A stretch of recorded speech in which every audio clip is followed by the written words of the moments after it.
Hi, welcome to GR taste and travels. ஒரு ஈஸியான தூதுவளை ரசம் எப்படி வைக்கலான்னு பார்க்கலாமா? இது என்னோட ஸ்டைல். ஆக்சுவலாக தூதுவளை ரசத்துக்கு ஒரு நெல்லிக்காய் சைஸ் அளவு புளியை தண்ணியில் நல்லா கரைச்சிக்கோங்க. அதுக்கப்புறம் அதில் ஒரு தக்காளி, கொஞ்சம் உப்பு, கருவேப்பிலை, கொத்தமல்லி இதெல்லாம் போட்டு நல்லா பிசைஞ்சு விட்டுட்டு எவ்வளவு ரசம் வேணுமோ அந்த அளவுக்கு தண்ணி ஊற்றி அதை அடுப்பில் வச்சுடுங்க. அடுப்பை ஆன் பண்ணிவிட்டு அதில் ஒரு ஸ்பூன் மஞ்சப்பொடி போட்டுருங்க.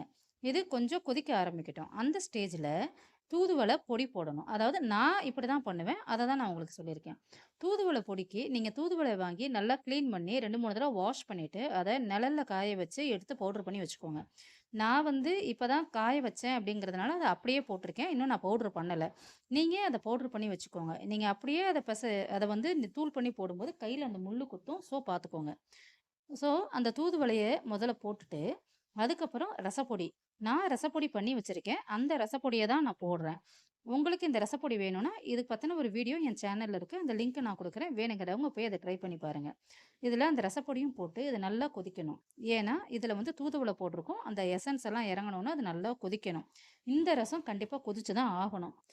அதுக்கப்புறம் இது நல்லா கொதிச்ச அப்புறம் இதுக்கு ஒரு தாளிப்பு.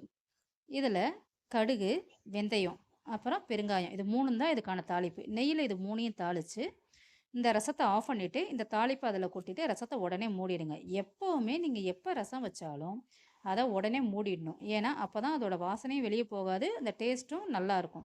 எல்லாம் இப்போ காத்து காலம் ஆரம்பிச்சிருச்சு. இந்த டைம்ல நெறைய வைரல் இன்ஃபெக்ஷன் வரும். அதுக்காக தான் இந்த ரசம்.